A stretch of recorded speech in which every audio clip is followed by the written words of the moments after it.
Hello, and welcome to MusiCity Kids. My name is Tamara with Love in a Big World, and I'm so glad that you are with us today. We are here to help you grow strong in mind, body, and heart.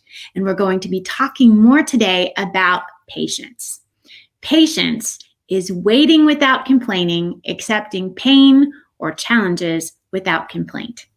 And you know, when you and I wait without complaining, then we give time for our talents, gifts, and abilities to be recognized. Now, believe me, I know this is really hard because sometimes it feels like nobody sees who we are and what we have to give to the world. But in due time, it's all about timing. All right, so we're going to talk more about that. But to get us started today, we've got to get up and get moving with Dr. JPop. Hey everybody. So, guess what? I am not good at push-ups. I love working out. But whenever there's a push-up section in my workout, I dread it because they're really, really hard for me. Let me show you. So I get all set up, put my hands down, spread my feet out, and I go down, and I just collapse. And they're so hard. And there's so many people that are so good at push-ups. And I just look at them, I'm like, how? How do you get all the way down to the ground, and then you get back up? But there's one thing I could do. I could pout and be upset at the fact that I can't do push-ups. And I could just forget it and try something else that I'm good at. Because that always makes you feel better, right? When you do the things you're good at.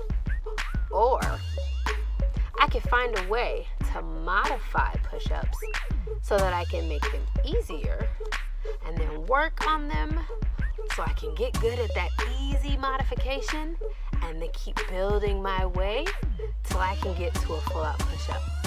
So let me show you what a modification is. Instead of going with my legs all the way out, I'm just going to bend my knees, cross my feet, and then I'm going to try it. Let's see how it goes. Oh my goodness. Oh, I can do that. And if that was still too hard, I could get a step or a bench or go uphill. Then I won't have to go down as far. Let's see. Oh yeah, that's pretty good too. So I can keep working on those modifications. I can do it on the bench, I can do it on my knees, and then I can find ways to get back to the original push-up that I was trying to do. So if there's something that you want to get better at, it's okay if you're not good now. All you have to do is make up in your mind that you want to work on getting good at that skill, find ways to modify it, until you're great, okay? Back to you, Tamara. All right, I've got a true confession. I don't like push-ups either, and I've been working on them the last couple days, and I know I've got to put some more time. You know, this whole thing about being patient and not complaining before we're heard or our talents are recognized. Well, sometimes that means we've got to be patient with ourselves. And I'm really not patient. I told you this the other day. I'm really patient with other people, but I'm not always patient with myself or with the process. So it's really good to have JPop's encouragement. All right, next, we've got something special from Dr. E. Hey, Tamara and friends. Well, today I want to share with you one of my favorite anthropologists. And one of my favorite anthropologists, her story is featured in a book called Little Leaders, Bold Women in Black History. And this particular book is by a woman by the name of Vashti Harrison. And the particular anthropologist I want to share with you is a woman by the name of Zora Neale Hurston. And Zora Neale Hurston is a really important anthropologist for lots of different reasons. But one of the most important reasons is because Zora Neale Hurston understood and appreciated just how important it is to recognize and to acknowledge the culture and traditions of other people. See, Zora Neale Hurston was born in an all-black town called Eatonville, Florida. And in that all-black town, she heard the stories of the people around her, stories that they had grown up hearing as children. And she also understood and heard the stories of people and their own lives. And so that really helped her to develop a deep appreciation for not only being black, but also for being able to appreciate the stories and culture of other people. And so when Zora Neale Hurston graduated from high school, she didn't have enough money to immediately go to college, so she had to work for a few years. But when she finally amassed enough money, she ended up going to Howard University. And it was at Howard University where she published her first story. And people started to take note of her work. And not only did they take note of her work, but they started to encourage her to continue to write. And so Zora Neale Hurston, when she was at Howard, made the decision that she wanted to be an anthropologist, that she wanted to study people and learn more about their stories and their history in order to be able to share that with other people.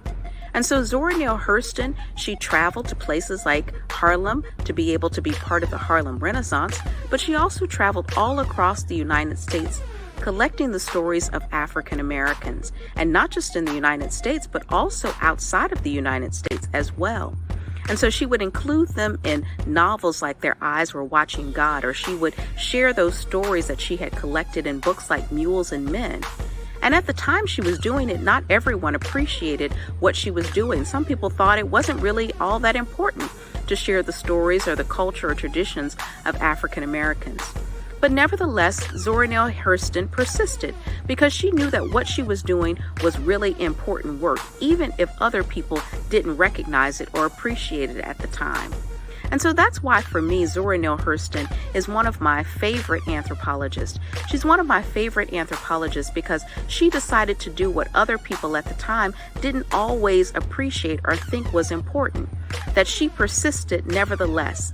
And so she had to exhibit a lot of patience, because sometimes when you do something and you give it your very best, people may not always appreciate what you're doing. Sometimes it might take some time before they finally recognize or realize just how important it is what you have done. But nevertheless, you have to keep giving your very best to what you were called to do. And so Zora Neale Hurston is one of my favorite anthropologists. She's one of my favorite anthropologists because she recognized that when we share and learn more about other people, that's helping to spread love in a big world. And so until next time, I'll see you later. Bye. And here's that important book that Dr. E was talking about. Zora Neale Hurston's Their Eyes Were Watching God. It was first published in 1937.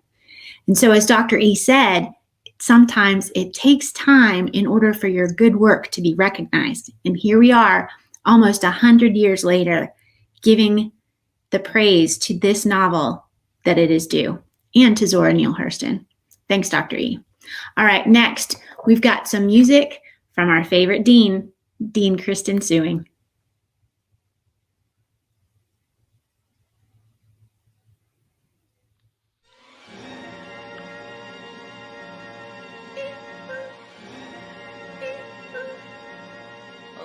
I don't know why he's making these little sounds, but it kind of reminds me of the sound that a laptop makes when you open it to do work, you know what I'm saying? Pulling out my school laptop, check my email inbox, busting out the bed with a pop, time to do the work for my blocks, putting in work, you don't stop. And she's spitting. Yo, during the quarantine, kinda getting lazy. It be like that. Extra few weeks at home, this is getting crazy. My teacher posted notes, no more nap. They did. You know Dean Sewing so cold, bar slap. She is. You know learning is the goal, and we can back that. Get your Google Classroom codes, where y'all at? I came back with my backpack, ready to be a quarter four learning maniac, cause I know I gotta keep my learning on track. Gotta move smarter, gotta move harder. Government gave us stay-at-home order. Keep learning essential like water. Keep myself sharp on my skills, I'm smarter. Learning don't stop, kids go harder. I done put my whole arm in the rim this quarter. Spring break over, I'm a quarter four starter. Students got the keys to the skills that we model. Extra practice, take a full throttle. I got that think big drip. Reading my book, page, Hey. hit it one time, whip. Falling behind, forget it. Forget all that. I know y'all are just eager to learn at home, trying to figure out what's next for you, how can you grow. Log into Google Classrooms, Make sure you stay on top of your assignments. Know that we're thinking about you. We love y'all. We miss y'all. And dance. Hey, hey, hey. Turn up. Yeah. This is fun.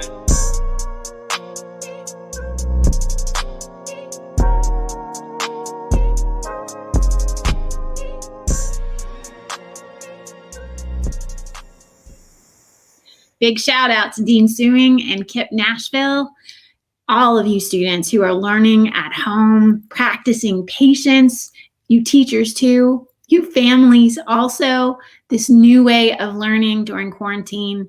Keep up the good work. All right, next, here's a book suggestion for you today. It's called Six Dots, A Story of Young Louis Braille. Do you know who he is? Well, Louis Braille became blind at the age of 5. And despite his blindness, he had a passion for life and learning. He studied at the Royal School for the Blind in Paris, France. And at the age of 15, he developed a way for reading and writing for the blind.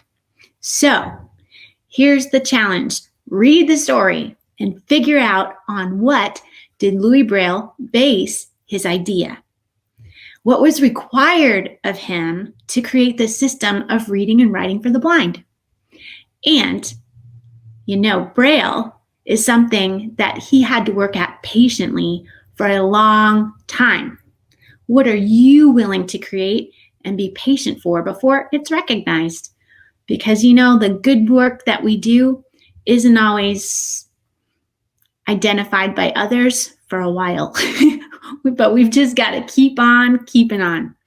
All right, next, we've got an art project with Miss LaWanna. Hey friends! Well, I had a birthday recently, as you may know, and I had a great time. I have wonderful friends who celebrated me, who surprised me, and it turned out great. So I hope that you have great friends in your life who make your birthday really special like mine did. Well, we're going to get into our art project today, and we're going to use something around the house. That's been a little theme of mine that we've been doing here lately. And so we're going to use our old trusty empty toilet paper roll. So see if mom and dad have any of those laying around. Hope they've been collecting them for you since we're doing these art projects. And let's get into it. I'm not going to tell you much about it because I want you to guess what it's going to turn out to be. All right, here we go. Okay, today you need scissors and a paintbrush, black paint and craft glue, a couple of toilet paper rolls, and something feathery. This was from some decoration I have in my house. And with your black paint, we are going to paint our entire toilet paper roll black. I have an extra one just in case I mess up, but I think we're going to be okay. So painted it completely black, and I hope you have something around nearby, maybe a penny or a nickel or a dime or a top that you can trace some small circles out on your white construction paper. I just happen to have my food coloring jar next to me. So I'm going to cut my 2 small round circles out. And then I'm using my orange construction paper. I'm just going to take the corner of that. That's about all I need. And I'm going to trim it up a little bit just to make it a little smaller.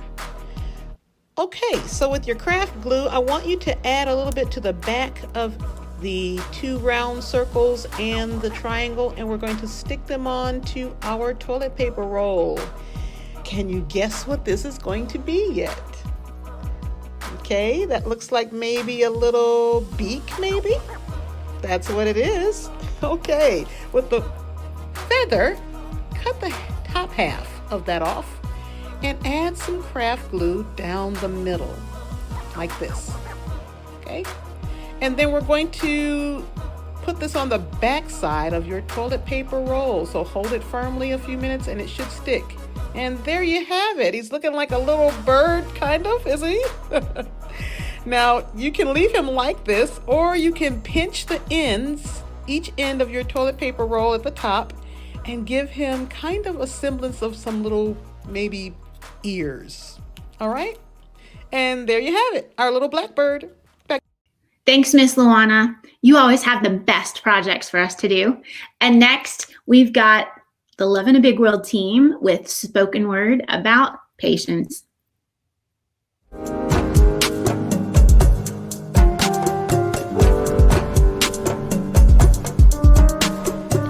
sitting in the back of a long, curvy, seemingly endless line at Disney World, waiting to find out if you made your middle school basketball team or if you were cast as a lead in the upcoming production of Romeo and Juliet, hoping someone will arrive soon, even when the numbers on your iPhone screen whisper how late they are. Sitting outside the fitting room while your mom tries on dress number 50, ready to move forward but feeling stagnant, caught between time and a hard place called circumstance, yet filling your mind and spirit with positive energy that keep impatience at bay, finding focus, productivity, comfort, and peace as the clock ticks, knowing your time will soon come. Your patience is a virtue.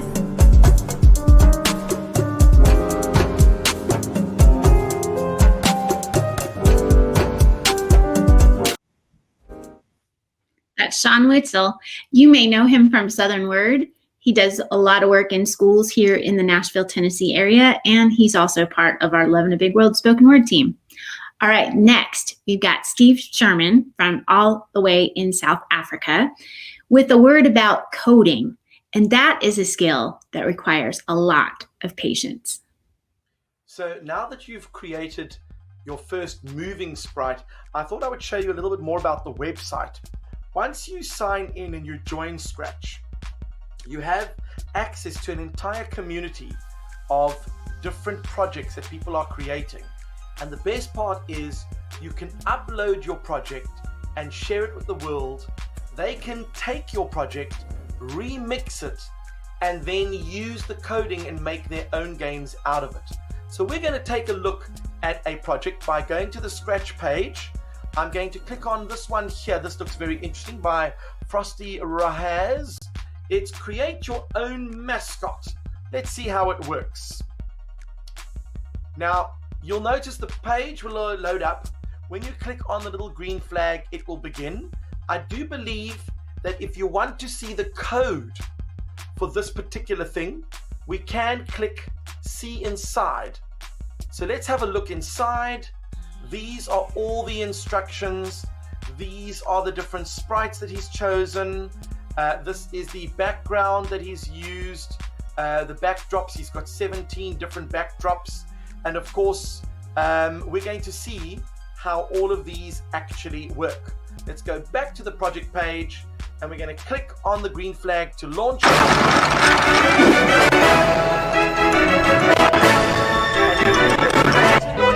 So I'm going to click on the noisy part to take the sound away, and this enables you to create your own mascot. So if I click on eyes and keep clicking on it, it's going to give me a set of different eyes. If I go to the head, I can change to different heads. If I click on the body, I can change the body. I can change the mouth. I can even go over here and change the background. For color, if you click on the color and then you click on one particular part, you can change the color by clicking on it. Can you see that? And get a range of different colors. And of course, when you are ready, you can even add a random icon. It'll just choose a whole bunch of things and make your own icon for you. Now I want you to imagine how you'd be able to do that. So once I've clicked yes, I've accepted it, then that will be my icon, which I can then save as a picture. Now that was pretty easy, wasn't it? So if we had to go back inside the code, we could see exactly what he was doing, which controls and buttons and blocks he was using, and we could then go and change some of these to suit our own needs. And we're going to look at how to do that in our next episode. So now that you have started your journey on Scratch, you know how to create a basic program and move a character, you know how to take an existing project and work within it, we're going to learn to create our own project over the next few episodes. Back to you, Tamara. So if you would like to try coding on your own, go to scratch.mit.edu to get started. All right, so today we've been talking more about patience, waiting without complaining, bearing pain or trials without complaint. And we've been realizing that sometimes the good things that we're working on take a while to be recognized. But we can't stop doing the good stuff.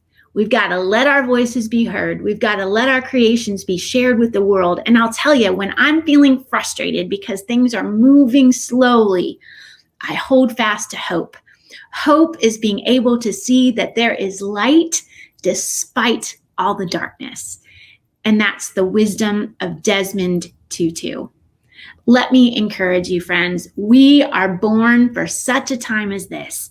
And your thoughts, your ideas, your creations, your voice matters. And it will make a difference. So keep on keeping on no matter what. And as you're waiting, we will be here to encourage you to grow strong in mind, body, and heart. And keep on choosing to love in a big world. Find out more about our work at loveinaBigWorld.org or MusicCityKids.com. Make it a great day, and we'll see you next time. Bye-bye.